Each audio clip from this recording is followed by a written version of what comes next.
सम्बलपुरी गीत के भल पाउथुवार समस्त को रिंटू सागर नमस्कार। ये ब्रेकअप वाला दिन गीत के मुई लिखिछे।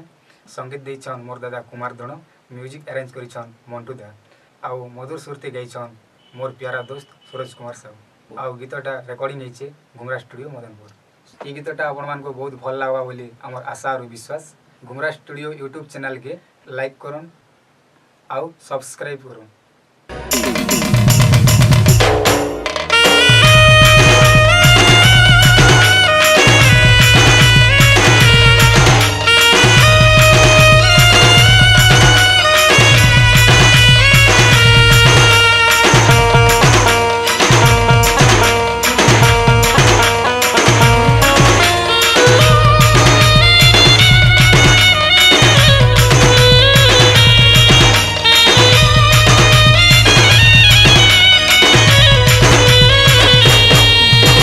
दूरे जीवा जोदी थिला मोर जीवन कजे आएलू, पासरी देवार जोदी थिला मते काई जे मने पकालू। दूरे जीवा जोदी थिला मोर जीवन कजे आएलू, पासरी देवार जोदी थिला मते काहे जे मने पकालू। तोर नीली नीली आँखी मते नहीं उछलो डाकी डाकी, तोर नीली नीली आँखी मते नहीं उछलो डाकी डाकी। प्रियालो प्रियालो प्रियालो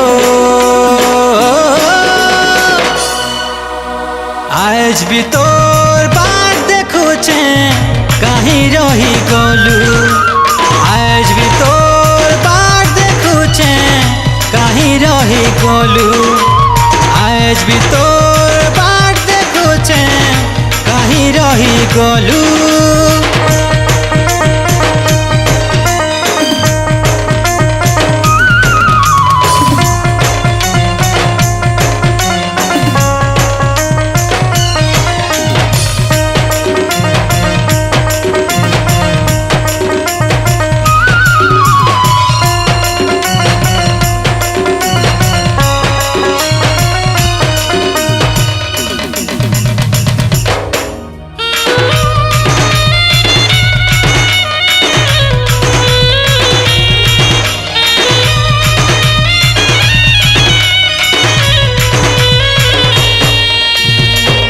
जानी चलो जानी छे बने करी जानी छे, तू यारू नाई आसु फिरी देखु चलो देखु छे तोर सपन देखु छे केन रही गलू मोर सुंदरी।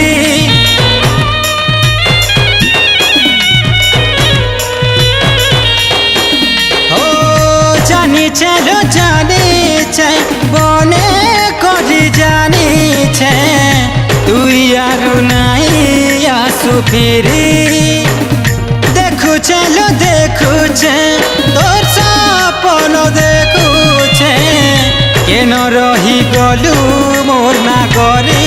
हाय तोर मीठा मीठा गाली मते सोर पड़ू छेलो खाली, हाय तोर मीठा मीठा गाली मते सोर पड़ू छेलो खाली। प्रियालो प्रियालो प्रियालो आज भी तोर बात देखुछे कहीं रही गलू, आज भी तोर बात देखुछे कहीं रही गलू, आज भी तोर बात देखुछे कहीं रही गलू।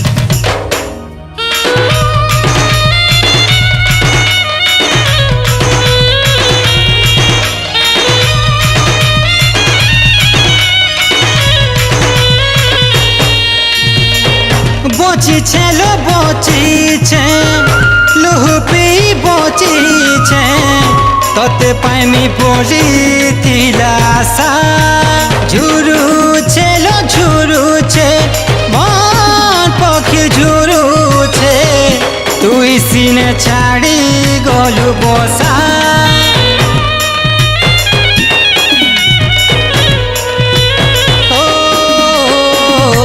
बचिछे मुई बचिछे लुहुपी बचिछे तोते पाइमी पड़ी थिला सा झुरुछे लो झुरुछे मन पक्षी झुरुछे तुई सीने छाड़ी गलु बसा मुह देखी नाई हेला धन सते भांगी गला दरपन मुह देखी नाई हेला धन सते भांगी गला दरपन प्रियालो प्रियालो प्रियालो आज भी तोर बार देखुचे कहीं रही गलु आज भी तोते टाकी रही छे कहीं रही गलु आज भी तो